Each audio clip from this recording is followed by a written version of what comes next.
Hello and welcome to Morning Brew on Monday the 1st of June 2026. I always love it when a month starts on a Monday. It feels right, feels nice and neat and orderly. Sorry about the fact that we're starting a few minutes late. Was sat here at 9 o'clock and then Kat noticed that one of my not this one, but my other thing that I keep things hot or cool in, what do you call it, like a travel cup, travel flask, something like that, was under my desk from last week for when I was doing the show, the 65 and a half hour live stream, and it had milk in it. Yeah, from last week, milk in it from last week. So obviously I took that into the kitchen, opened it in the sink, and it exploded. It's really stank. Anyway, so I had to clean all that up and wash my hands. So that's why I was a little bit late getting started. So, sometimes it's a technical problem. Sometimes it's some milk that I've forgotten that I left under my table from last week when I was streaming for 65 and a half hours straight, pretty much. Gallifreyan, dropping in to say hi. Wish you a good one. Take care and be kind, peeps and pipettes. Gallifreyan then and others. If you don't want to watch this episode, because I'm going to be talking about Trump and the freak show that is going on in America right now. Well, the knock-on effects of the freak show that's going on in America right now. Please feel free to leave this one, or maybe go and come back in an hour's time when we've moved on to other topics. But in the meantime, if you do want to stay here, we've got Daylight M in the chat, we've got Lost Missionary, we've got Harry Flash, we've got Elle in the chat as well. We've got Jenny Robinson and many others. Liam is in there as well. Blah blah CW. I can see. Hello one, hello all. If you'd like to join our friends in the friendly chat, all you need to do is hit the subscribe button and wait for 1 minute. Just be patient. Wait for 1 minute, and you'll be able to join in with the chat. We only have one rule, the golden rule. As Confucius said, "Don't be a twat." Okay, that's it. That's the one rule that we have on this channel. Don't be obnoxious. Happy birthday, Paula's dad. Happy birthday to you. You get some confetti. Here you go. Straight off the bat. Here's some birthday confetti for Jenny's dad. Woohoo! Paula's dad, sorry. Even if my button would work. Oh, there it is. Hey, Paula, your dad. Hey, confetti. Love a bit of confetti in the morning. In fact, that reminds me, before I start ranting on, I should set a goal, shouldn't I? Goal for the month, or at least the next hour or so, for the confetti cannon to be unleashed. Much to the joy of Diz and others at home. If you want to help with that, drop a super chat in, but wait a couple of minutes before you do, because otherwise it won't count. Anyway, so today we're talking about just how disgracefully how the decisions taken by the Trump administration and Elon Musk last year have led to the situation now where over 1,000 people in DRC, in Democratic Republic of Congo, have been diagnosed with Ebola. Now, I want to begin with an apology to the viewers there, because I at first, when this story was getting covered by the newspapers, I was a little bit kind of like, well, I know it's important, but what about, and I shouldn't fall into sort of whataboutisms, but I was sort of like, well, there's loads of people, thousands and thousands of people dying in Sudan at the moment. There's people dying in Eritrea. There's people dying in Libya and in Mali. There's civil upheaval. There's famines. There's droughts. There's water shortages. Food hasn't got through from what was supposed to be offered by the USAID, and also a story that I've picked up a few times, because of the withdrawal of USAID to certain parts of Africa, most notably Mozambique, Eswatini, and Lesotho. The transmission between mother and baby of the HIV infection has skyrocketed as a result of the US just pulling out overnight and not even giving the people a chance of having a runway to find some other form of some other place they can get aid from. I saw another Ebola outbreak in DRC and assumed it would follow the pattern of previous attacks. I assumed that outbreaks. Sorry, I assume that the international public health infrastructure built over decades was still, largely intact, and that assumption was wrong. I apologize for that. Sarah Davis, thank you so much for the super chat. First of the month, pinch of the punch. First of the month, thank you. That's very kind of you. So, now we're seeing the scale and the speed of this outbreak, with more than 1,000 suspected cases within weeks, hundreds of deaths, and cases already appearing outside of the immediate outbreak zone, and the WHO, the World Health Organization, declaring a public health emergency of immediate international concern. And this isn't simply a story about Ebola. This is a story about what happens when governments deliberately destroy the systems that are designed to stop outbreaks becoming epidemics.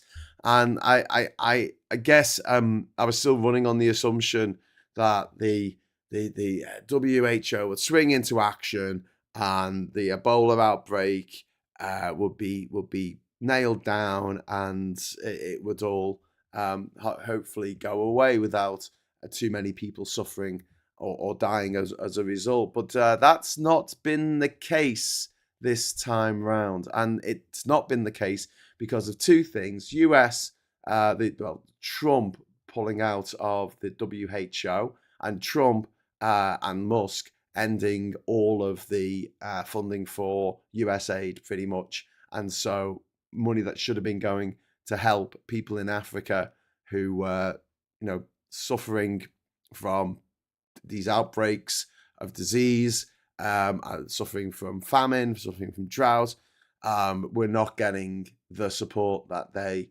had up to this point. And it's not just a case of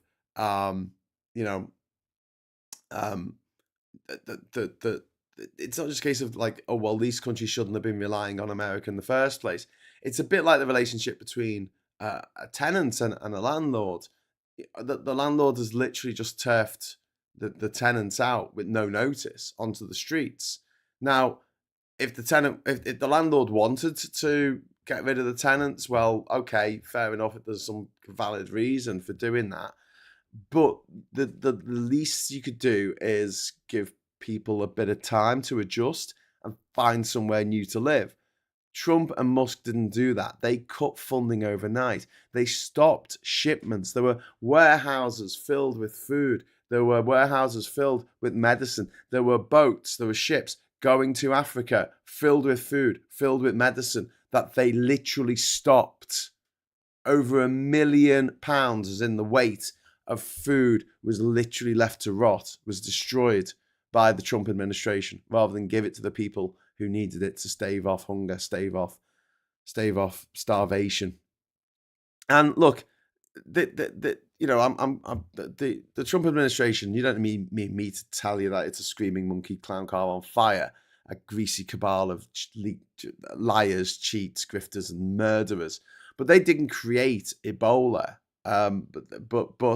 But Ebola, Ebola outbreaks will happen. They've happened before, and they will happen again. What they did do is destroy many of the systems designed to detect outbreaks early, contain them quickly, treat victims effectively, and stop local epidemics becoming international emergencies.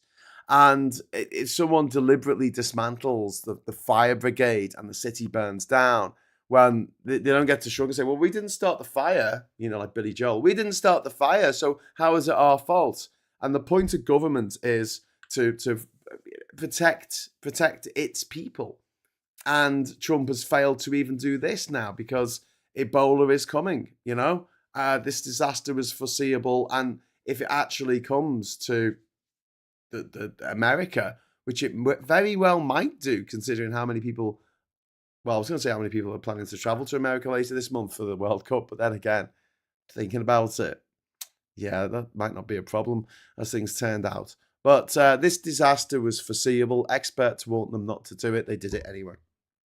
So, like I said, this outbreak is growing at breakneck speed. Cases now confirmed, not just across DRC, but also in Uganda, and suspected cases are being investigated as far field as Brazil.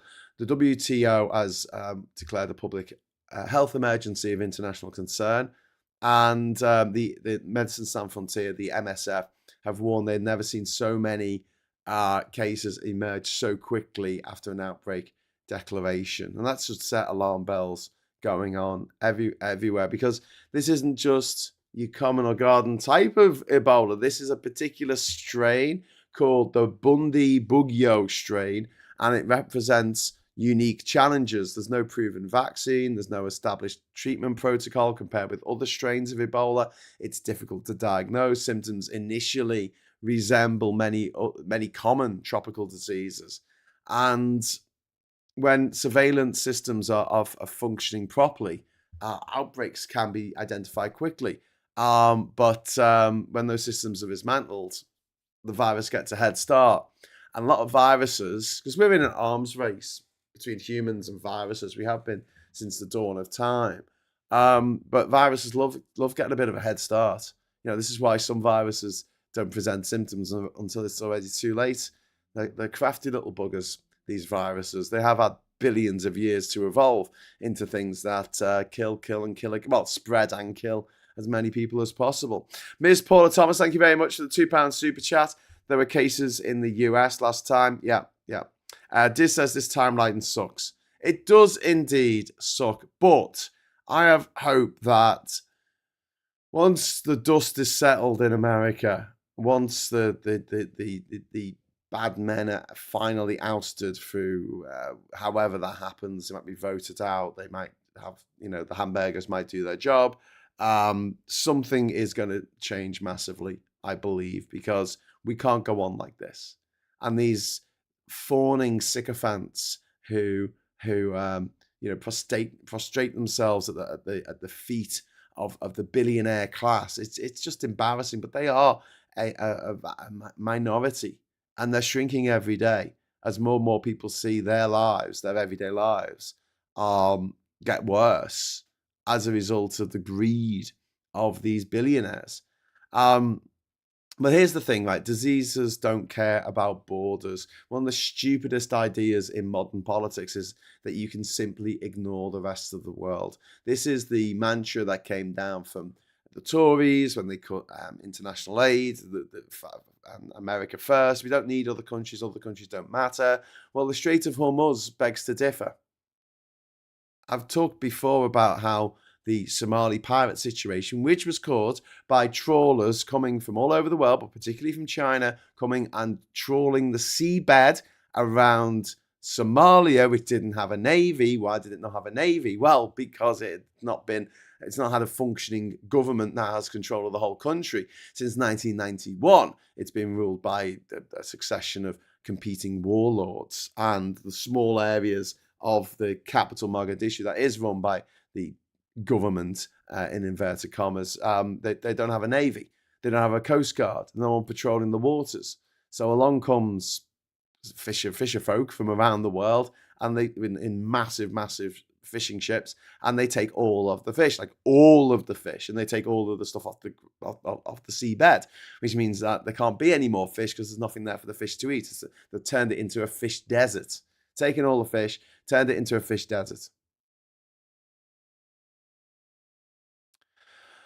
And as a result of them doing that, the Somali fisher folk were like, well, "What are we supposed to do? We've got these fast little boats with an outboard motor on, and we can get some AK-47s pretty easily. And they're pretty cheap, so maybe we could invest in some AK-47s and we'll take some cargo ships." That had a knock-on effect on the price of commodities around the world, because the big shipping companies had to spend more on insurance, and then they had to spend more on security of having 4 security guards on every ship that was going past Somalia. So don't say that one country failing cannot have an effect on the rest of us. It absolutely can. The Taliban taking control in Afghanistan gave Al-Qaeda the breathing room it needed to plan the September the 11th attacks in 2001. One country failing, one country falling under tyranny will always affect not just those around it, but can have an effect on the rest of the world. Viruses do not need visas. In this particular case, viruses don't stop at customs. A crisis that starts in the DRC can easily spread, especially when it's a virus. And public health is one of the clearest examples of humanity sharing a common fate. And you're only as safe as the weakest health system on earth. And most Americans, I don't think, have any idea whatsoever what they destroyed. They talk about foreign aid as if it's money dropped from helicopters, but that's not much of it. What much of it was. USAID funded disease surveillance, laboratory networks, contact tracing, training healthcare workers locally, mobile clinics, vaccination campaigns, public health education, HIV prevention programs, maternal health services, emergency response teams. These programs are I guess not that flashy. That they don't make dramatic TV, but they save millions of lives every year, or at least they used to. Please get rid of the bad men. Thanks, Chat Nanny. Thanks very much, Vipers. Martin Howard there for the £2 super chat.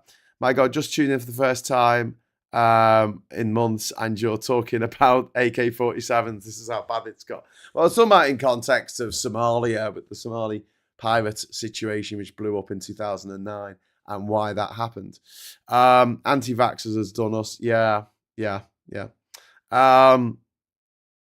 At this rate, it'll only be trans people left. We ain't interacting publicly as we're not welcomed by the government. Yeah, I get that. The US denying people entry that have been anywhere near Ebola has been reported. Good luck with the World Cup, says Martin Howard. Well, I saw a report that they had only sold like 16,000 tickets to a 66,000 Caesar Stadium, in which England was playing a friendly against a pre-World Cup warm-up friendly against New Zealand. They're not funding that stuff in their own country, the Americans. Yeah. Lego Mafia in Utah, it's cartoonish, like South Park cartoonish. I thought the Lego Mafia were in Iran at the moment. So yeah, Trump's administration have taken a sledgehammer to USAID, and the consequence is already visible. But the Lesotho and Eswatini, formerly Swaziland, which I've spoken about before, these countries have some of the highest HIV rates on earth, and there's reasons for that. Say in Lesotho, where 1 in 3 people is HIV positive.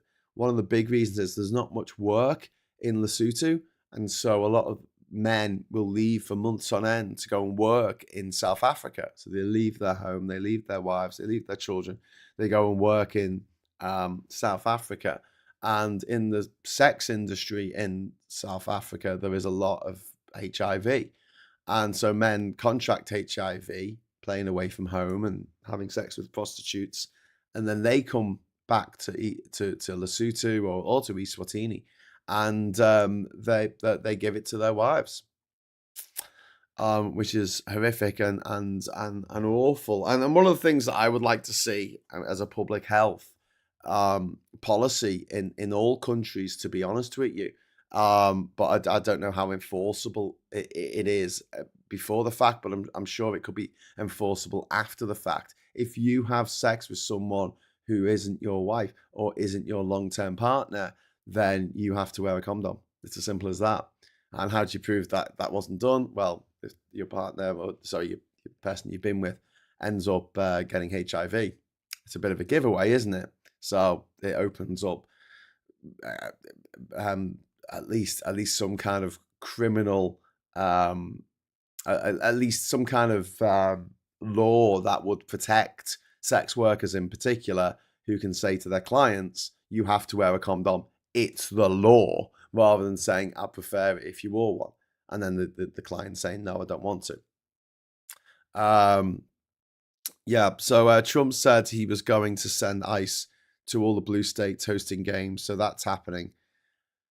Elle says, wait, if this hits, then Trump can blame Ebola for the poor World Cup turnout and not that people refusing who don't like Trump. Well, Trump's already, he's already spat a dummy out the pram about this shit 250th anniversary of America. They were going to have a big gig.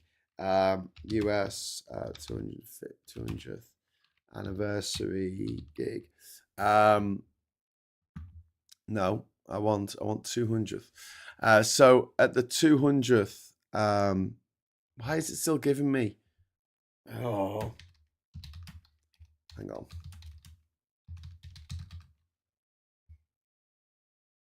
Okay, I'm just searching now. Yeah. Oh my God, this is so stupid. I put US 2000th anniversary gig list of artists, Elvis, because no Elvis played. And yeah, it it came up. AI told me there was no 200th anniversary of Elvis. There was no gig to celebrate the 200th anniversary of Elvis. Yeah.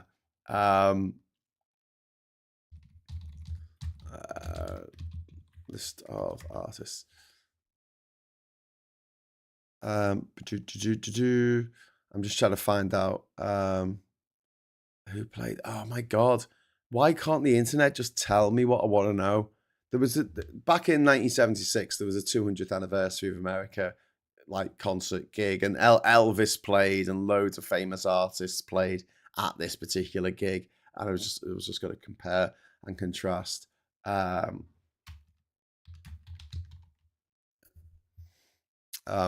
obviously, oh my God, it just doesn't understand. US, let me try this again. US 1976.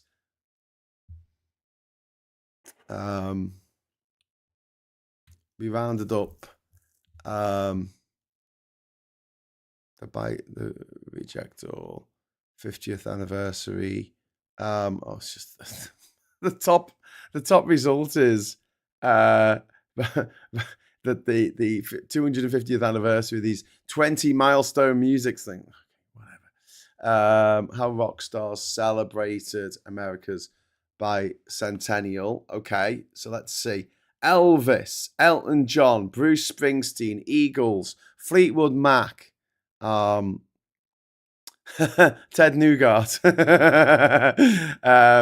ZZ Top, Leonard Skyard, Blue Oyster Cult. I mean, there's a Peter Frampton comes alive. Aerosmith, Bob Seger, Jeff Beck, the Talking Heads, the Ramones, Alice Cooper, Willie Nelson. Like, they were all playing for July the 4th, 1976. That was the caliber of the artists who were playing. And now, hang on a sec. Let me just list you some of the people who aren't playing. So yeah, Freedom 250, star-studded events. They're going to have Flo Rida. They're going to have Milli Vanilli, you know the band who weren't real and didn't sing their own songs, and one of the guys is dead. Vanilla Ice, the Commodores, Martina McBride, who said she's not playing. The guy from Vanilla Ice has said he's not playing as well. Sorry, Vanilla Ice. The guy from Milli Vanilli is not playing. And Young MC, I don't even know who that is anymore. I just, yeah.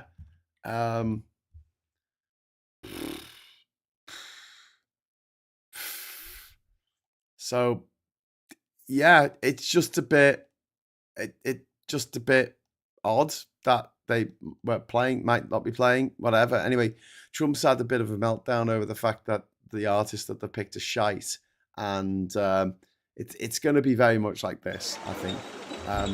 It's going to be Squeaky Tank all over again, the Squeaky Tank from last year. Maybe we'll have to update the little things come across the screen, so we replace the Squeaky Tank with whatever happens this year. But Trump has said that he's going to, he is going to personally be the gig. People are going to turn up, and he's going to make a speech for 90 minutes about how great he is. Ooh, thank you very much to David Faulkner for the 38 Hong Kong dollars. That's very kind of you. Seng Uga, the left-wing media host, creator of the Young Turks, banned from entry from Britain for criticism of the Israeli government freedom of movement and expression ? Well, I don't know. I don't know about what he has said or what he hasn't said. I don't know anything about him. Sorry, so I can't really comment. I will do some research. Turkish American political activist. He is the co-creator of the Young Turks. Wasn't there someone from the Young Turks who like went? Didn't some of them go like really right wing and go a bit turfy and stuff?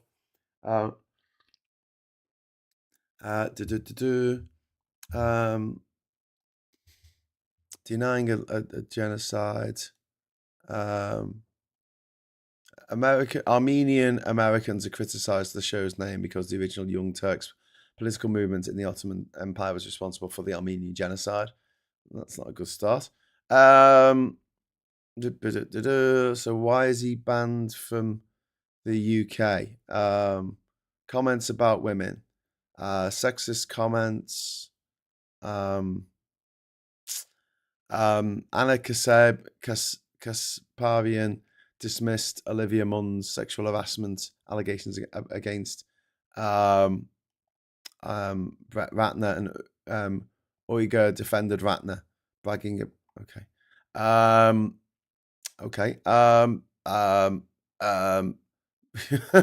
This okay. I didn't know that he had been banned from the UK. But he doesn't seem like that nice a person, just reading his Wikipedia entry there. I've never heard of him before, to be honest with you, so I shouldn't be passing judgment. But let's see, banned from UK. Let's see. Two political commentators say that they've been banned from entering the UK. UK stopped them travelling to speak at South by Southwest London. Two prominent US political commentators have been banned from entering. I've been banned from the UK. Last week, the David called for Piker to be prevented from speaking, saying his presence in the UK was not conducive to the public good. The UK's revoked visas. They're saying at the behest of Israel. He has faced a backlash over some of his comments, including reportedly saying on the 2019 stream that America deserved 9/11. Okay. Right. Okay. And he's also said that this is someone else. I think I don't know if this is Uyghur or the other one. Piker. Piker. Is this Piker? Yeah. Piker. Piker has more than 3 million followers on Twitch and more than 1.5 million on X. Well, you can still get his message out, I suppose. Last week, so he said that Hamas would be 1,000 times better than Israel, and he would vote for Hamas over Israel every single time. That's not entirely great, is it? According to the Times, the decision to block Uyghur, who briefly campaigned for the Democratic nomination in the 2024 US election, is understood to be based on concerns his presence would risk exasperating anti-Semitism. Okay. The paper reported that. Okay. Yeah. Okay. Well, listen. I'm all for free speech to an extent, but we're not America, and in America they have this free speech that's supposed to be protected by the government, but good luck protesting against like ICE. They'll probably shoot you in the face. But in this country, in the UK, we don't have freedom of speech. It doesn't exist. It's not a thing. And if you want to come here, you've got to sort of I don't know, abide by our rules, I guess. It's not a given right that anyone who wants to come here can come here. I don't know enough about it. Like I say, I was just reading some things that are on the Wikipedia page there, and I'm sure if I drilled more into it, I'd be like, well, what's the point of letting this person over here? They've got 1.5 million followers in the UK, so I'm sure they can, whatever they want to say, they can say it. But yeah, I do worry that the free speech side of things is sometimes allows people who haven't got anyone's best interests at heart to speak. And yeah, like I say, we don't really have free speech. Apparently, we've got free speech in the House of Parliament, but you can't call someone a liar, even if they're a liar. So no, you don't even have freedom of speech in Parliament. You're just free to say whatever won't get you sued, I guess. Although the newspapers seem to be able to say whatever the fuck they want. Saz, thank you very much for the £2 super chat. It's very kind of you. And Viper Scott, £2 super chat. Confetti time for Deers. It's confetti, confetti, confetti. Yay! This means 3, 2, 1. Confetti! Woo! Confetti. Yeah, on that story about the speakers not being allowed to come here, the Home Office has declined to comment. Listen, I was banned. I've got a lifetime ban from America for life for getting an ESTA. I can't even change planes in America without a visa. So honestly, on the greater scheme of things, I don't. I didn't say anything to upset Americans. I would now, they checked what I've said and about America on my social media. I'm pretty sure they wouldn't allow me in. But then I think there's a lot of countries that wouldn't allow me in if I'd pissed them off in some way online before I tried to go there. So yeah, it's just, I don't know, the way it is, I guess. Yeah.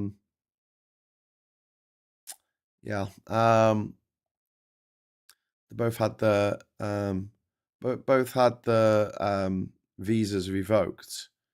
Yeah. Okay. All right. The ETA revoked. So that's what I had for America. So, well, Americans coming here. I mean, it's kind of sweet revenge, maybe, since I can't go to America. Well, I couldn't. I've got a visa now, but I don't want to use it. I'm sure it will be revoked if I ever try to use it. Colin says, best Young Turks clip was when Senk and Anna Kasparian did a ferocious argument about Azerbaijan and Armenia. Anna's of Armenian extraction. Anna's my body attack on Christians over abortion is another. British libel laws are very different from the US. It weirdly evens out. There's plenty of free speech for the far right. Anyone else, not so much. Well, I don't know. Acro Dave, that woman, Lucy Connolly, was that her name? That woman she went to jail for inciting people to murder refugees, and she went to jail for it. She's far right. I just cringe when I see reports like Tommy Ten Names' protest he had last week in London, costing a police operation of £4.5 million for his right-wing gobshite to go running around the capital. I think 80 people were arrested. But yeah, I mean, all in all, I think we have our rules, and we say if you do this certain thing, we're not going to let you in. And to be honest with you, the atmosphere in the UK at the moment is quite febrile, and the Jewish community in this country is feeling the same kind of feeling of being not wanting to be openly Jewish in the same way that Muslims in the wake of September the 11th didn't want to be seen as did want to be seen as openly Muslim, but were worried about the repercussions on them for crimes committed by people who just happen to share the same religion as them. Jesus, imagine if all Christians were blamed for the actions of a few lunatic Christians and, I don't know, the Nazis. Connolly went to jail for incitement to murder, which was all over GBN and Talk TV as a reward. Yeah, I understand that, but the law is there to stop things like that from happening. Although I don't understand why Nigel Farage got away with it. Nigel Farage said that the person who committed those horrific murders in Southport was a asylum seeker without any evidence whatsoever, other than Andrew Tate told him. Yeah. Criticizing Israel should not get you banned from the UK. That seems the way it's heading. Pro-Palestinian voices are needed as well. Madness. Well, one coding life. I agree to a certain extent, but it depends what the criticism of whether it is just stopping at criticizing Israel, as in the Israeli government and the IDF and the horrific crimes that they're committing, or whether it's saying that the Israeli, the entire state of Israel should cease to exist, and the people who live there at the moment should be pushed into the sea. They're two very different propositions, and we've talked about this before, about how it is possible to talk critically about Israel without venturing into the realms of anti-Semitism. So one thing that I always say is, don't use the Z word. Don't use it, because it means something different to you than it means to other people. It means something different to you than it means to Jewish people living here. It means something different to you, to the Israeli government, and they use it as a shield to say, "Oh, you're coming after us. You're being anti-Semitic," because they wrap the idea of Zionism in the idea of Jewish identity, and then you've got the lunatics running around with a an AK-47 again and a Bible in the West Bank and turfing Palestinians out of their homes and taking them over, using the same Z words as justification. There's so many definitions of the Z word that I know there's one in the dictionary, but that's not what it means to a lot of different people. So just avoid using it. And if you are going to criticize what the government of Israel is doing, what the IDF are doing, make sure you're very clear that you're saying this is Netanyahu, this is not, the collective responsibility of the Israeli people, in the same way that September the 11th wasn't the collective responsibility for everyone from Saudi Arabia or everyone from Afghanistan. It certainly wasn't. But, who got collectively punished? The Afghans. Yeah. And then the Iraqis, who had nothing to do with it, but that's another story. So, yeah, in the same way that I think people are considered and careful people on the left were considered and careful when they talked about, in the wake of 9/11, 25 years ago, people were a lot more, on the left. The right were racist, because they always are, but people on the left tried to go to great lengths at saying, obviously not all Muslims support the actions of these lunatics. And the same thing happened when ISIS exploded in 2011, 2012. Same sort of mantra of people saying, "Oh, this is what Muslim people want here," which wasn't true at all. And I find it very interesting, isn't it, that the same people who complain about pride here in Durham or anywhere, it's Pride Month. Oh, how dare gay people have a month? And then they're the same people who say, "Oh, we don't like Muslims because they're not very nice to gay people." And you're like, "Oh, suddenly you're very defending of gay people, are you?" "Yeah, we don't like Muslims because they don't think much of women's rights." "Oh, okay, you suddenly care about women's rights, do you?" Okay. Well, maybe when someone is sexually assaulted, maybe we should believe them. "Oh, no, we're not doing that." Yeah. Martin says the synagogues by us have security. Yeah, I haven't had any trouble in the middle of a Jewish community. That makes people feel insecure. What the security makes people feel insecure. The synagogues by me in Liverpool had security back in the 90s. Like, that was just normal because of neo-Nazis would attack synagogues, and there have been attacks on synagogues. There have been attacks on Jewish people in the last in the last couple of years, and I blame Netanyahu for it. You know this. I've done whole shows about how Netanyahu is ground zero for the growth of anti-Semitism around the world. I really blame him for it. And why is he doing it? To keep his worthless hide out of jail, where he should be. He's a wanted criminal in Israel, but they can't do anything about it while he's still prime minister.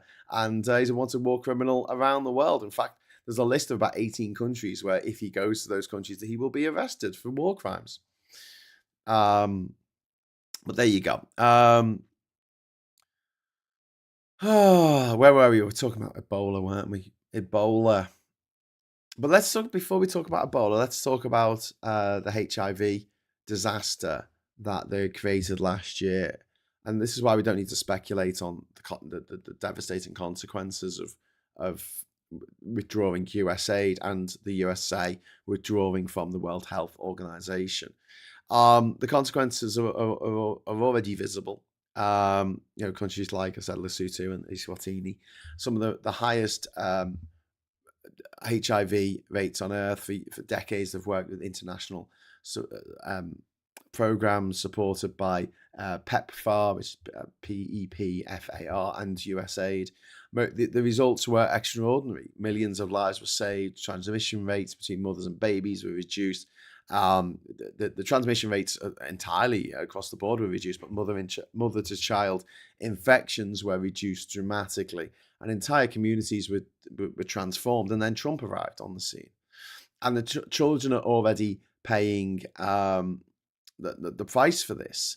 There was a story that was reported last year about a 16-year-old boy in Eswatini born with HIV. His mother died from AIDS, and for years he received support through a program that helped children collect medication, access clinics, and remain connected to healthcare. Obviously, if you are HIV positive, you need antiretrovirals to keep you alive, to stop HIV from developing into AIDS. And the funding has vanished on this. The program's collapsed, and he stopped taking his medication, not because the medicine stopped working, but because the politicians tens of thousands of miles away decided his life wasn't worth funding. And imagine being told that your healthcare is cancelled because the richest people in the richest country in the world wanted a massive tax cut. Pregnant women are being abandoned across Africa. Healthcare workers used to visit homes and test family members for HIV. They used to identify infections and prevent transmission from mothers to their newborn babies. And those visits have stopped. Years of progress has been erased. And don't forget, the problem with viruses is you've got to keep on top of them. Any kind of disease you've got to keep on top of. And as soon as you just let it run riot through the population, as famously Boris Johnson wanted to do with COVID in the UK, people fucking die. And what Elon Musk said last year, these are his exact words. He said he wanted to feed USAID into the wood chipper. And he celebrated dismantling USAID. Just think about the mentality behind that, Not reform, not improvement, not efficiency, just wholesale destruction. The joy wasn't in fixing things or saving lives. The joy was in breaking it, like a child smashing a toy just because he can.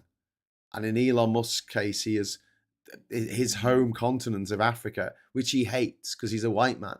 He's a white man, a rich white man who grew up in apartheid South Africa, and that superiority that white people had in South Africa, particularly white men, was taken away from him, and he's never forgiven anyone for that. And there's this fantasy in Silicon Valley that anything can be disrupted: government healthcare, aid programs, disease surveillance, international cooperation. But viruses don't care about your tech bro, childish, arrested development at the age of 12, smooth-brained, bloody mindset. Viruses, aren't they don't care about your market cap or about how you evade your taxes more efficiently. Move fast and break things. Well, that's pretty descriptive of viruses. And if you think that this is going to be contained in the Democratic Republic of Congo, we've already seen that it's crossed borders into Uganda. The rest of the world is needing to step up right now. But we also have the other issue, which is the war on the World Health Organization. The World Health Organization exists because epidemics cross borders. Countries need information, they need coordination, they need communication. And the World Health Organization isn't perfect, but nothing representing nearly 200 countries is going to be perfect. But it remains one of humanity's most important tools for preventing disease, and America's walked away from it.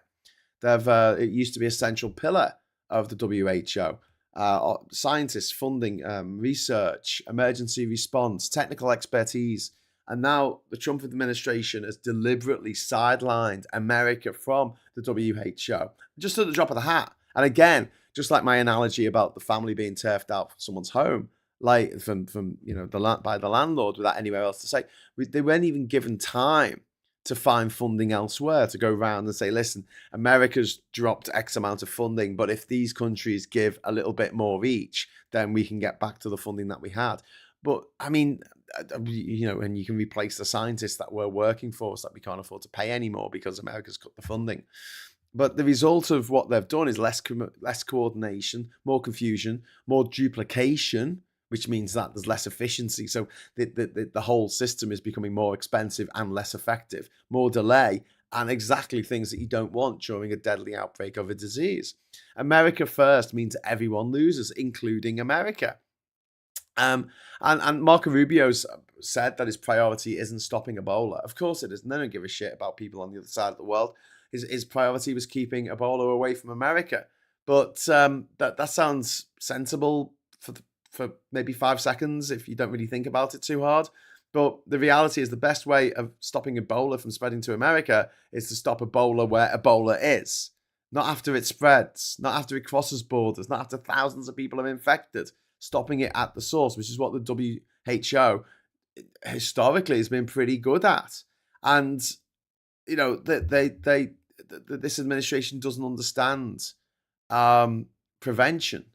They understand walls and bans and punishments and fear, but they don't understand the things that they don't have the things that they need to prevent Ebola or whatever disease it is from spreading to America. It requires patience, competence, planning, science, international cooperation, all the things that this administration absolutely despises. And, this isn't the most disturbing part of this story isn't about like incompetence.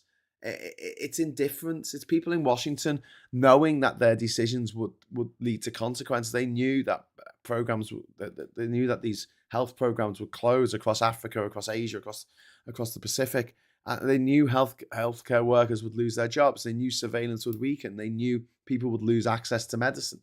They knew that outbreaks would become harder to control. They knew, and they did it anyway,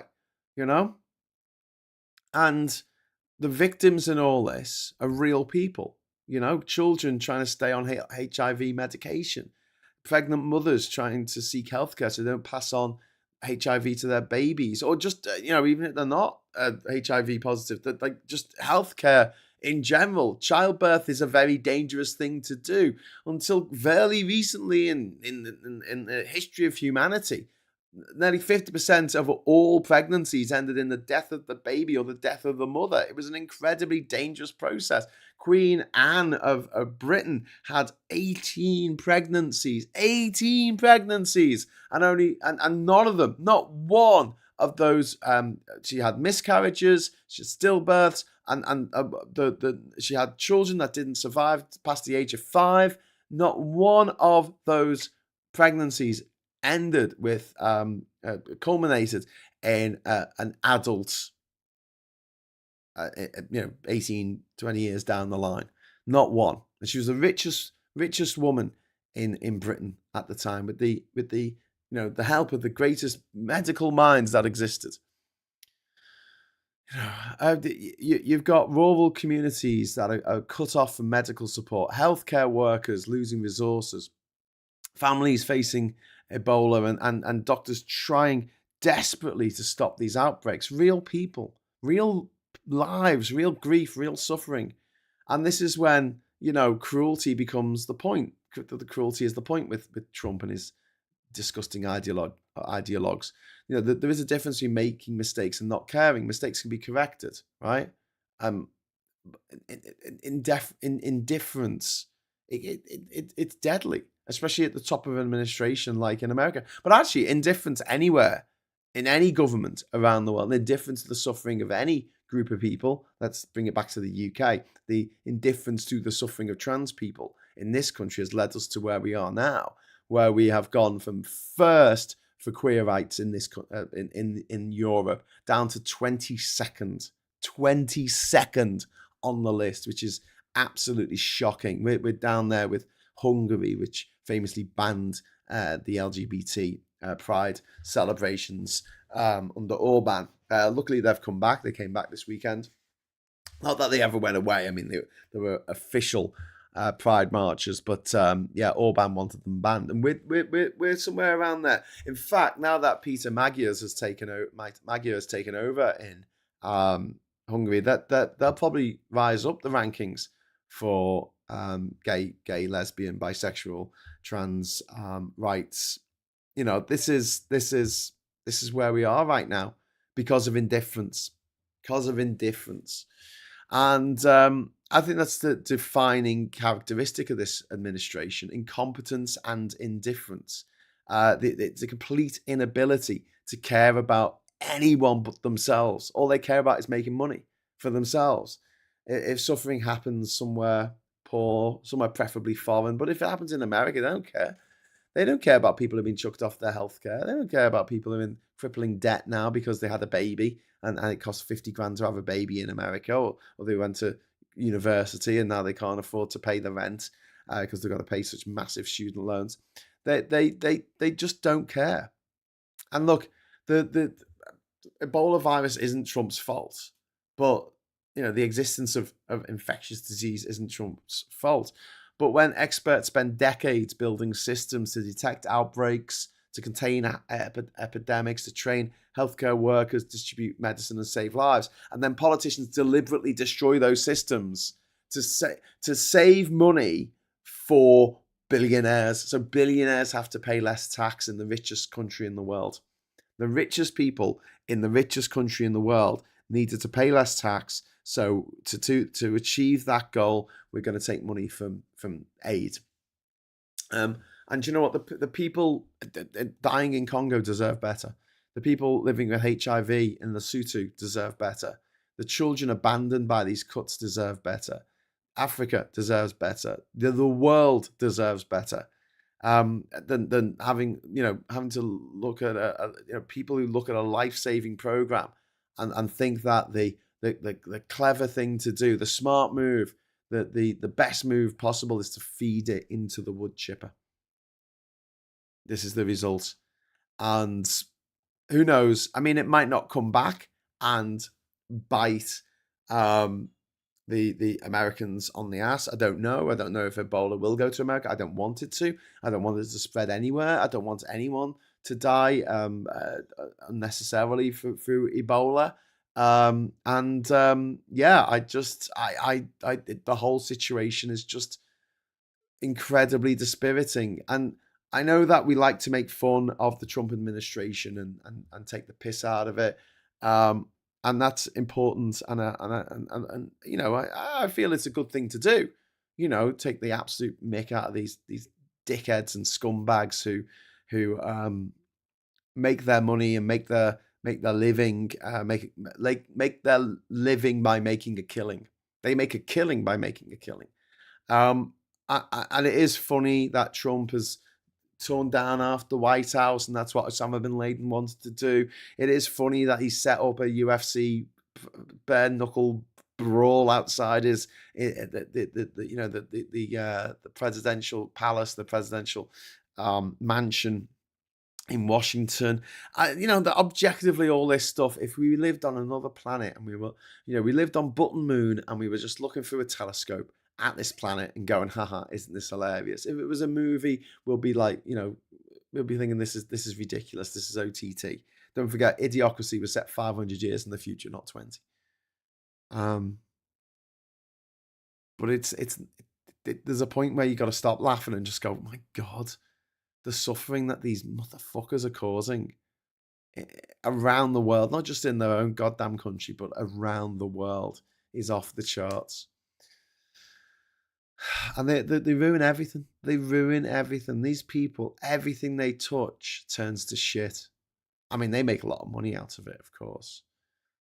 But I've said it before and I'll say it again. Conservatives, the right, they don't know how to create anything. They don't know how to build anything. Building takes time. They don't have the patience. They don't have the patience to sit there and think and consider all the possibilities and make sure everyone's on board and make sure you're not destroying communities, the environment, people's lives, and what you do. They don't care. It's a lot easier to destroy things than to build it. It's a lot easier to burn down the Temple of Artemis at Ephesus than it was to build the damn thing in the first place. And this is all they know how to do. You saw this with the Tories. They tore apart so many things in this country that were great. They took us out of the European Union. They destroyed the Sure Start centres. They took away funding for things like child bereavements, counselling services for children who had lost a parent. Like they took the funding away for stuff like that because they didn't know how to build anything. They just knew how to destroy it. They took the NHS that in 2010 was the health system that was the envy of the world. They took it away. Drones, weapons manufacturers can't lie about how they pay for their lives anymore. Department of Defense, not anymore. They're saying the quiet bit allowed anymore. Yeah, you can say that again, Ren. On second thoughts, once is enough. What about the Trump Epstein files? Yeah.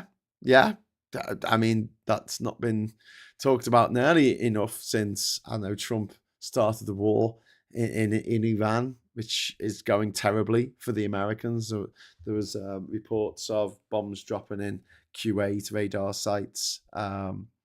Radar sites in Iran have been hit by the Americans, and Kuwait is reporting missile and drone attacks. There could be attacks going on in the UAE, but if anyone reports on it, they'll be thrown in jail. So let's not say anything, eh? But yeah, was it on here? I saw the comment, devastating news that Blue Origin rocket explodes with Bezos on board. No, it was a joke, Jenny. It was Blue Origin rocket exploded, but Bezos wasn't on board. So it was like tragic news. And that bloody Ayn Rand's got a lot to answer for, says Acro Dave.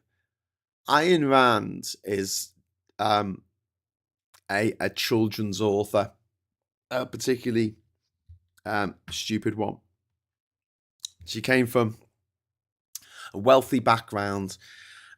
She, of course, when you're born as a have, you have no time for the have-nots. And she wrote her whole manifesto on that, which was absolutely loved by any dickhead who went to private school and sees themselves as a libertarian. And libertarianism can't work. They've tried it. There was some town they set up in America. It lasted 6 months before they all started killing each other. Like, it cannot work because the best way to run any human settlement is for everyone to pool their resources when it's needed.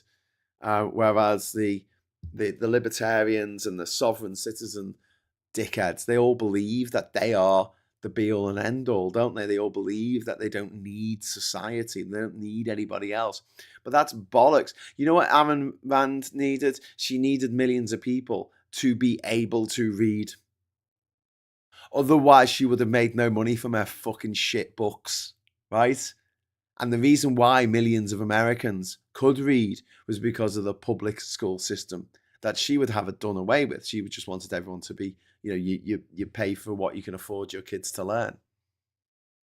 As far as she's concerned, if there's a fire, then you have your own fire service that you use that doesn't put out the fires of other places. Now, we used to have a system like that in which fire crews, you paid for a particular fire crew to insurance, and if you had a fire at your place, they will come and help out.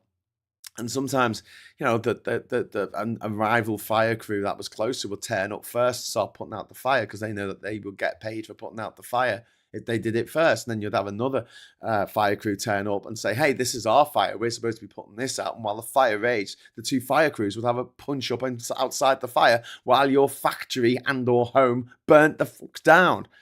This is why it's better to pool your resources. These Americans who think they're going to have security. Security is going to stop a bunch of, gangster rappers turning up at the farm and stealing it, just taking it over. Are you going to pay for all that security 24/7? And you're going to make the money you make from your farm is going to pay for that? Okay, sure, mate. Yeah, if you say so. Atlas shat is nappy. Yes, indeed, Acro. I feel like modern society follows the rules set down by Igor in Van Helsing. Do unto others before they do unto me. uh, Rand died in public housing. Yes, indeed she did. Ayn Rand was a crap writer. She's kind of like the L. Ron Hubbard's level of writing. Talking of writing, if you want to join me at 1 o'clock today, we're going to be doing a little bit of an experiment, see if we can get my arse in gear to write the sequel to Man of the World. Okay, I've been promising to write the sequel for the best part of a decade, and I haven't got around to it. And there's a few reasons for this. COVID came along, and I thought, oh, now's a chance for me to do this. The main reason has been that I've had to keep making money and doing the live streams and stuff and prepping for them on this channel and building up this channel, as I have done, has taken up most of my sort of spare time. And there's always something. There's always something. For instance, there are about 50 thumbnails that I need to update from the last sort of 2 months, 3 months on this channel where, I didn't make a thumbnail because I just didn't have time in the morning to make one. I need to go back and do all that. That's a couple of days work. I'm not fucking around with you. That is going to take a long time. Each thumbnail takes between 15 minutes and half an hour to do. And if I've got about 47 of them, you do the maths, it's going to take me a while to get through all that shit. Even working sort of 12-hour days. So I'm not saying this to make an excuse. I have read, I've written, I did write another book while I was, where is it? Where's my other book? Oh yeah. I did write the Great Brexit Cookbook while I was musing about Man of the World. But I'm going to start writing it, and I'm going to invite you to join me on that journey of writing it. And then one of the other things is just proving that it wasn't AI. Like, I actually did it myself. I'll be able to talk a little bit about my travels and what it was like. I guess this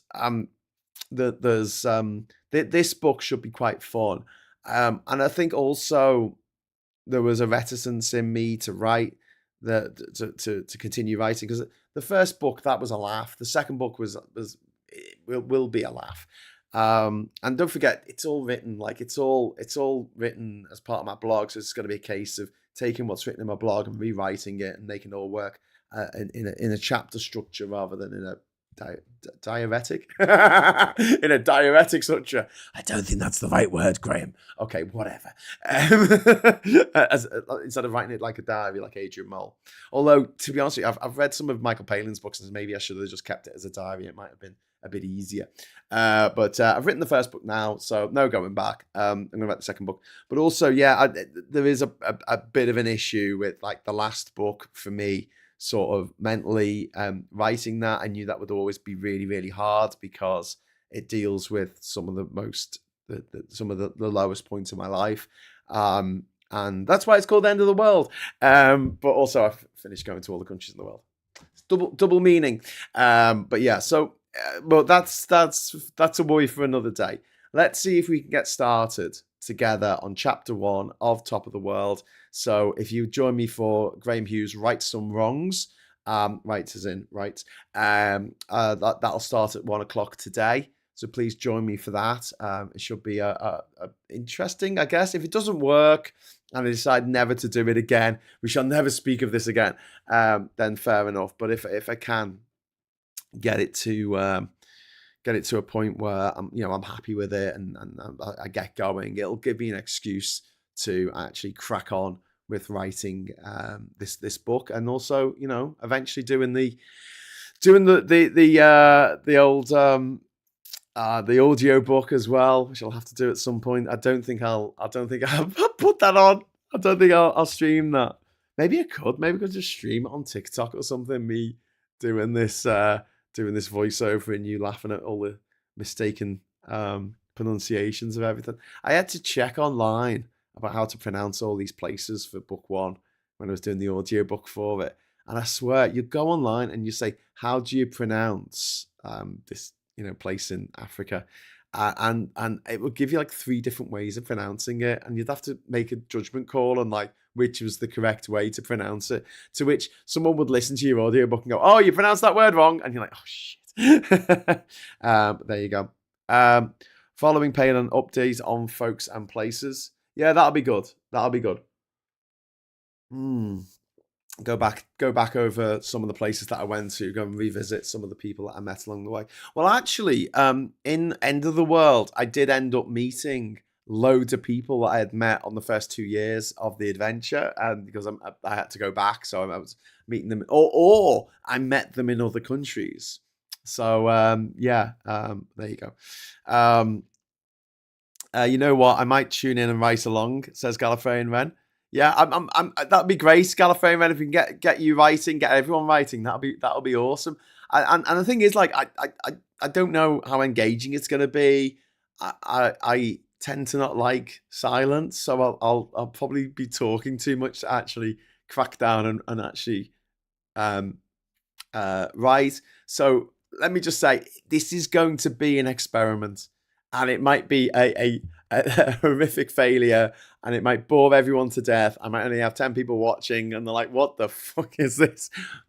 But I'm willing to give it a go. And if it gives me the kick up the arse to get the book started, then great. Crowley called Hubbard a lout, and he should know.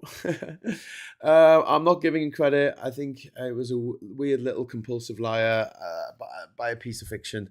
Scientology's impact is undeniable. What you mean, L1? Old L1 says, was in hindsight a phenomenal writer. He blatantly made up Scientologists, and look how much wealth it's generated. I don't think he was that good a writer. I mean, he was a very, very much a B-list sci-fi writer who realised that the way to make money is to invent a religion. I think he actually said those words. Yeah. We can body double for you, Graham. Well, yeah. I mean, I think just in generally, I think this is the way things are going to go. I mean, I don't know if anyone's tried this before, like live streaming them writing a book. I think most people will be worried about copyright or something, but I'm not worried about that because, like I say, it's already written as my blog. So it's just a case of taking what happened in this case, in the first sort of week of me being in, starting 2010. And how got going again after the year that was the year 2009 when I visited 133 countries, which was pretty cool. If I show you my certificate here, there you go. Look, on the wall. I don't want to take it off the wall because it's so dead hard to get it on. But most countries visited in 1 year by scheduled ground transport was 133. I just realised that my Guinness World Records certificate has a spelling mistake. It says scheduled ground transport instead of scheduled ground transport. Should get me money back. Should get me money back for that. Yeah, that was set. Arriving in Uruguay on January the 1st, 2009, and finishing in Egypt on the 31st of December 2009. Now, one of the criticisms of my first book, which is a valid criticism, is I don't talk about the countries enough. I don't talk about where I am enough. And to be honest with you, it's because I tried to cram 133 countries into one small book. It's 110,000 words. It's not that small, but, trying to get all that information in there. Whereas the second year, I only went to 50 new countries. So it makes it a lot more easier to talk about the countries more and talk about my relationship with these places. Hubbard was the Elon Musk of his day. He never came up with a single idea he didn't nick from someone else and pass it off as his own. Yeah, that's true. There were live streams of writers' circles and book clubs. Okay, cool. So this has been done where someone's actually written a book, and someone's like sat down and said, right, I'm gonna write a book, and you can watch me write a book. I wish what's his name, George R.R. Martin would fucking do this. Might kick him into action. Anyway, listen. Hubbard was an evil scientist first draft for Trump. Yeah, I get that, Dragon Marine. Sorry, I agree. What we're gonna do now is we're gonna just jump over to the papers quickly. I'm hoping to wrap up before past today because I want to get prepped for this show this afternoon. I've got a lot of prep to do for that. And there's a few things that I need to do as well. It being the 1st of June. White rabbits, everyone. Pinching a punch, first of the month. But yes, such violence, Graham. Such violence. Why do you have to start each month with such violence? Sorry about that. A playful pinch and a punch. Last podcast Last podcast on the left did a brilliant series on Scientology and Hubbard. Do you know, when I was a kid, getting driven by a taxi back to me house in Liverpool, I always like to say, because our house was the last house on the left, going down the road. I used to say to the taxi driver, "Yep, straight down here, mate. Last house on the left." That's the name of a movie. Roll credits. It's just fun. Anyway, the Times is first up on our list of papers. Thank you. Refuck vote in unions at same level as Labour. Polls show working class abandoning Starmer. There is a daily pill that could revolutionise cancer treatment for millions. This is the story about a pill for pancreatic cancer, one of the most deadly forms of cancer, which has actually been shown to double the life expectancy of people who are taking it. They're calling it a game changer. Dua Lipa has married some bloke who is tipped to be the next James Bond, apparently. He looks incredibly preppy, doesn't he? What's his name? Callum Turner. He looks. I know that Dua Lipa's privately educated, but let's find out about the history of Callum there. He does look a bit posh, doesn't he? I might be wrong. He might have grown up on a council estate, but let's find out. Sophie Turner went to private school. Callum Turner. He was born in 1990. He was raised on a council estate by a single mum. Oh wow. Okay, I'll let him off. He looks posh, but he's not. I'll let you off, Callum Turner. You seem all right. Oh, he was in. He played the brother of Newt Scamander in those terrible Fantastic Beasts movies. Oh, I recognise him. I'll let you off, Callum. You're all right. I was going to say, you don't get on the front cover of a newspaper. You grew up on a council estate, but this guy grew up on a council estate, so he's the exception that absolutely proves the rule. Cancer hope for millions as drug doubles survival. Experts tears of joy at game-changing pancreatic treatments. I do her. Oh, see what they've done there? Instead of I do, it's I do her because it's I do a Lipa, isn't it? Pop princess ties knot with actor fiance. Stars tie the knot. After the heartache, a day of joy for the arse. No. Precious gift of time. Game-changing pill helps double survival times for pancreatic disease. Expert says she cries after seeing data for Holy Grail breakthrough. That's fantastic. You've not won anything yet, Andy. Having a go at Burnham for being too cocky because he ran he ran a race in Manchester the other day. Okay, and then we've got this story up here about the jab-free Mozambique diet. So the touting a diet that makes a change. Cold shoulders are hot stuff on the high street. Okay, the calmer way to get a good night's sleep. Yeah. Do you hear about the cannibal who was late to the feast? They gave him the cold shoulder.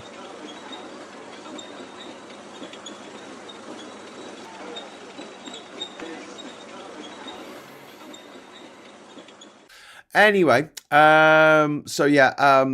Reeves looks at PFI to fund new towns, Blair-style private sector deals for major infrastructure work, risks backlash from left. I'll have to look into that. Tories plan benefits for ration cards for criminals. Streeting backs fresh drilling for North Sea oil to boost economy. Shut up, Wesley! We've got keep Mandelson files private. So I make it a bit smaller so we can fit the whole thing on the page. I don't know what that's about. Keep Mandelson files private, say police. Wonder cancer pill. We talked about that. Robert Toome says France is descending into chaos. Britain can still avoid this fate. Is that because the PSG fans rioted over the weekend after their team won the Champions League? Okay. 3 million hit by Reeves' pension raid. They're coming for our pensions. We've got Mandelson shows no mitigation. Manson files show no mitigation of security concerns over top US job. Papers cast doubt on reassurances from senior officials. We've got IDF sieges strategic castle in Lebanon. God, when is this? When are we? A strategic castle, a cliff-top castle that's been taken by the IDF. Deepest incursion in Lebanon for more than 26 years. They've invaded another country, boots on the ground. Jesus Christ. Save Three Lions, because we need to keep that as the anthem, even though it's not 30 years of hurt anymore. It's 60. It's 60 years of hurt. That's going to make you feel old, isn't it? Do you know what? 30 years of hurt never stopped me dreaming. 60 years of hurt. I ain't dreaming anymore. Sturgeon, 25-foot motorhome. I didn't spot it. Huge holiday vehicle my husband paid with SMP funds was parked out of sight, she insists. Well, I chuckle. It's a bit of a sad story. I mean, what do you do? What do you do when your husband turns out to be a wrong'un? Anyway, moving back to the Financial Times here. Wall Street's bulls bet US stock rally has further to go. Investors shrug off overheating fears. And then Israel seizes Crusader Castle as Netanyahu orders renewed Lebanon push. So this is a historic 1,000-year-old Crusader Castle in Lebanon that the Israeli soldiers have seized for some reason. Akpo Dave says France is falling into chaos because it's full of the bloody French. Grr, hate. Can I have a job, Daily Express? The Daily Express.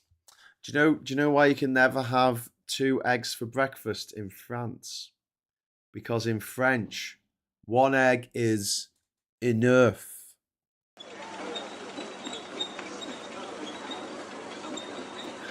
Give me super chats and I'll quit with the terrible jokes. Maybe. Sturgeon's TV defense fails to assuage critics. Officials had curlings, building societies poised. Yorkshire and Leeds, 2 of the biggest member-owned lenders, are plotting bids for fintech, a fintech bank. SoftBank backs French AI. The tech investors pledged to inject up to 75 billion euros into an array of competing clusters. Hegseth hails China ties. U.S. Defense Secretary Pete Hegseth has praised relations better than they have been for many years. Well, I'm not surprised. I mean, who's basically winning this war between the US and Iran? Is it the US? No. Is it Iran? Surprisingly not. Is it Russia? Not really. Is it the UAE? Nah. Is it Kuwait? No, not really. Is it Saudi Arabia? Definitely not. Is it Qatar? Don't think so. Do you know who's winning this war? China. China's winning this war. Oh my God, China's winning this war. So no wonder they're like hailing the Chinese. The relationships with China seem very cordial at the moment, and the Chinese are sitting there going, hee hee hee hee. Dickheads. Saley in Epstein hearing, Chinese biotech warning. Lawmakers and some investors have warned about the reliance of US pharmaceutical groups on Chinese companies. And we've got Bulgaria, deficit censure. Sofia will be punished this week, poor Sofia, for breaking budget rules after joining the Eurozone, in a move that will put the Prime Minister on a collision course with Brussels. And then we've got Ritz-Carlton yacht lenders ease debt terms to keep luxury cruise line afloat. Lenders to the Ritz-Carlton Yacht Collection, a luxury cruise line backed by distressed debt specialist Oaktree Capital Management, have agreed to push back payment date and relax debt payments as the group struggles to fill the rooms on its opulent mega yachts. I need to get some like animated tears that just stream from my eyes. Oh dear. How sad. Never mind.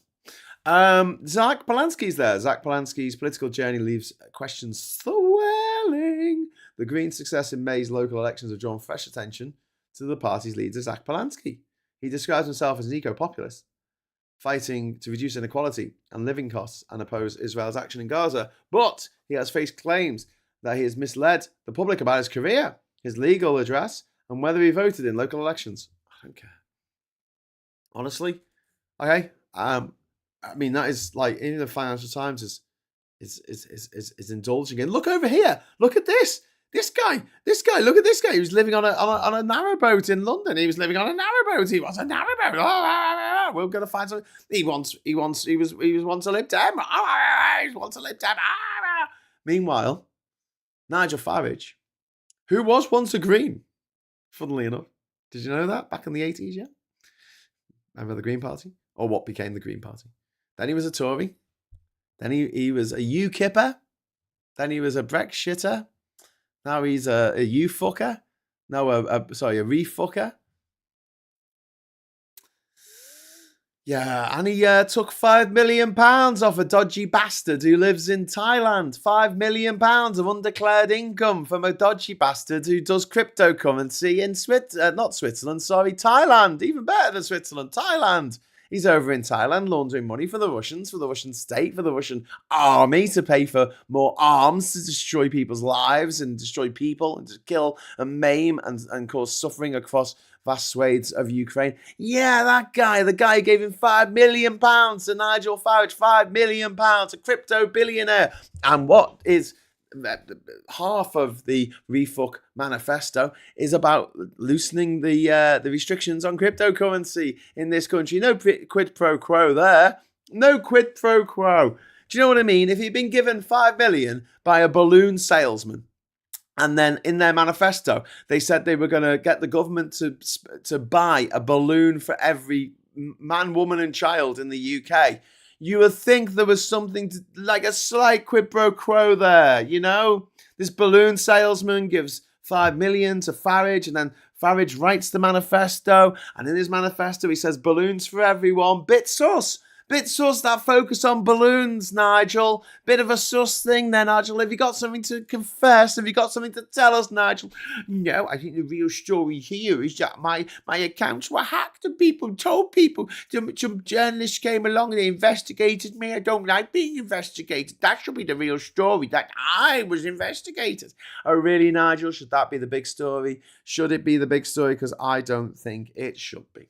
I think the big story, Nigel, should be the fact that you're a conniving, cheating, grifting son of a bitch who managed to survive a plane crash and then made the guy who was piloting the plane, who was obviously suffering PTSD and whose livelihood went up in flames at the same time that the plane did, you drove him to an early grave, didn't you, Nigel? Yeah. By not helping him out. You could have helped him out financially. Could have helped him out with his business. Could have helped him out with his psychiatry that he needed. His therapy that he obviously needed, Nigel. But you didn't help him out, did you? He's not with us anymore, is he, Nigel? That's someone who saved your life. That's what you do to someone who saved your life, isn't it, Nigel? What would you do to the rest of us? Would you treat us like Clacton? A place that you never visit, you couldn't identify on a map? Or would you treat us like the House of Parliament where you haven't been there for the last, what is it? How many votes have you missed now? What, 70? In a row? I wouldn't have trust a tank that didn't squeak. I've been trying to earn the tank since it started, Al. I'm outraged my crap jokes have yet to do it. I quad punned, I deserve the tank. I didn't see that. It's no yoke. The French won't shell out on an express delivery. They chicken out. Okay, yeah, that is pretty bad. This is for Gallifreyan men, since you asked so nicely. Do you remember those old adverts back in the 70s that used to say, go to work on an egg? Do you remember that? It was from the Egg Council of Great Britain or whatever it was called, the Egg Board of Great Britain. And they had these adverts, go to work on an egg. Like the idea was you have an egg and then go to work, right? Remember that? Yeah? So I got an egg and I was on my way to work one day and it broke down on the M6. So I had to pull over onto the hard shoulder and I called up the AA and I said, my egg's broken down. And he said, have you tried pulling the yolk out So I did that, and it started. And I said, I pulled the yolk out. It's all white now.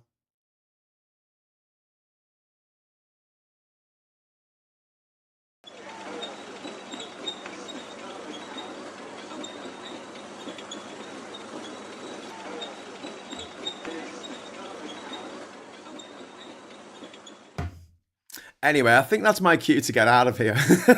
So I'm gonna have some breakfast of my own right now. Do you know, after saying that, I kind of fancy an egg toasty now. So I might go and make myself a fried egg toasty or a boiled egg with some soldiers to dip in. Homemade bread. Don't forget, we have homemade bread in this house. Oh, Graham, I'm cracking up. I'm sorry, Sarah. I'm sorry. Are you cracking up? Are you cracking up like in Death Becomes Her? Is that what you mean? Oh dear. Oh dear. The egg puns are coming thick and fast. Tumbleweed says Harry Flash. No, we don't have tumbleweeds on this channel. We have a squeaky tank. I won a DVD of the complete set of Tony Hancock egg adverts. I still have it in my collection. You don't want to be left with egg on your face. And £1.50 says, it's going to be a long month. You're not wrong, my friend. You're not wrong. Anyway, so like I say, I'll be back at 1 o'clock today. We can't do the agenda with Phil. But if you want to watch last night's, if you didn't see last night's episode of the Sunday Night Social, Phil came on. We had Phil just came on the show. I love how random last night was. It was brilliant. Because we had Hannah turned up, we had Aid turn up, we had Alex from Political X just turn up and just say hello and talk about some stuff, and then they said, "Oh, I've got to go now," and off they went. I loved it. It was brilliant. Like, that's exactly what the socials should be like. It should be, you don't know who's going to turn up. I don't know who's going to turn up. I just put the link into our group and see who wants to say hello.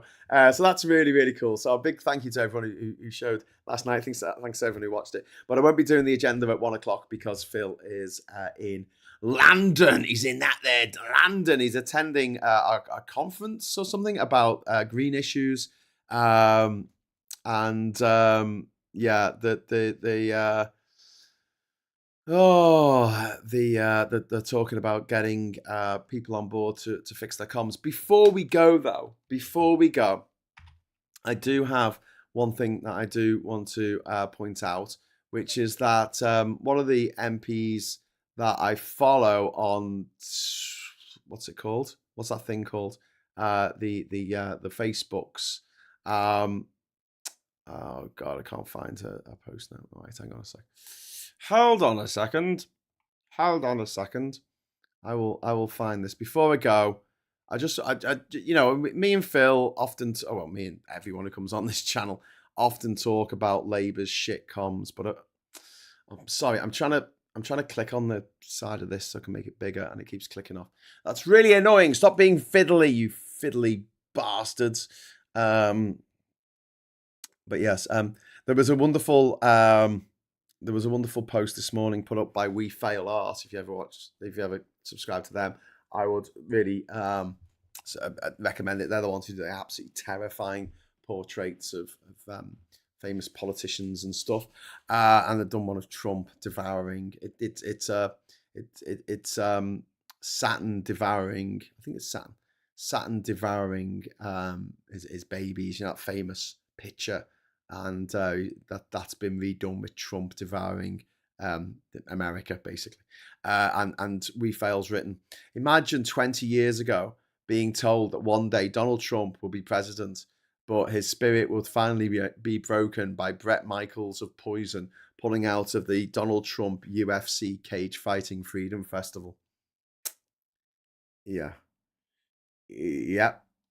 So one of the people I follow is Anna Turley, who is the chair of she's the MP for Redcar in Cleveland near me here in Durham. And she's the chair of the Labour Party. And she posted something this morning. Be honest, how many of these 8 things did you actually hear about last week? Right, which gave me a chance to sort of talk about her comms. But while the headlines were focused on the usual rows and drama, here are 8 things Labour's plan for change delivered last week that can make a real difference to people's lives. Okay, so Number one, taking action on hidden childcare costs to help families with the cost of living. Well, they hid those action on the hidden costs because they didn't tell anyone. Creating 300,000 new work experience placement to help young people gain skills and move to work. That's brilliant. I hope that the 300,000 the kids who get those placements, I hope they find out about it because the rest of us sure as shit didn't. Consulting on tariff cuts for 125 essential everyday items, including garlic, avocados, olive oil, and baked beans to help ease pressure on food prices. Didn't hear about that. Bringing rail back into public ownership with the first Great British Railways branded train unveiled.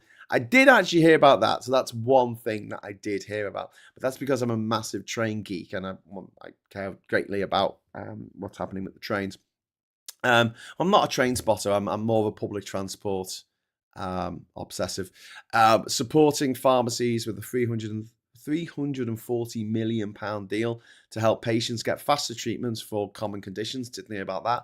Investing 30 million to restore wildflower meadows, wetlands, and native woodlands. Didn't hear about that. Strengthening protection for critical subsea cables with tougher fines, stronger monitoring, and new emergency powers. Didn't hear about that.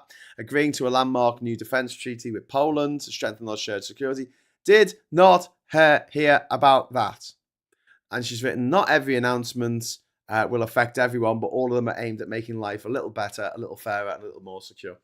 Yeah, maybe it might help, Anna, if you're in a party that knew how social media worked and you could actually let people know what you were doing, for free, 24 hours a day, a way you could communicate effectively with the British people. So I won't know. Okay. Well, back to placing 4-point size classified ads written in Latin in the back of Tiddlywinks Enthusiasts Times of Rochester. It is then. And the way this is framed, be honest, how many of these 8 did you actually hear about this week? I mean, it seems like less of a dig on the media and me for not paying attention and more of a dig on Labour for not bloody telling anyone. And we're going to leave it with Martin Harrow's comment there, which I think is comment of the day. We're going to give to Martin Harrow, who says, baked beans are great.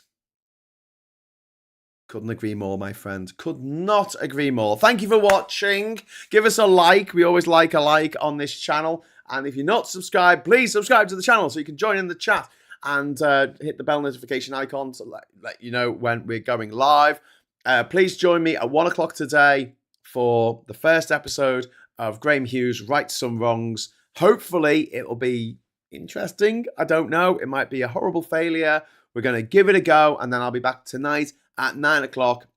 We normally do stateside, but Scott's been off for the last few weeks, so I'll see if Scott is up for doing an episode of that. If not, we might play some more Monkey Island. Either way, we'll be back tomorrow morning at 9 for another morning brew, and I hope to see you there. We'll talk about something, we'll have a nice chat, we'll tell some terrible jokes, and we'll go through the papers together, and it's just a nice thing to do in the morning.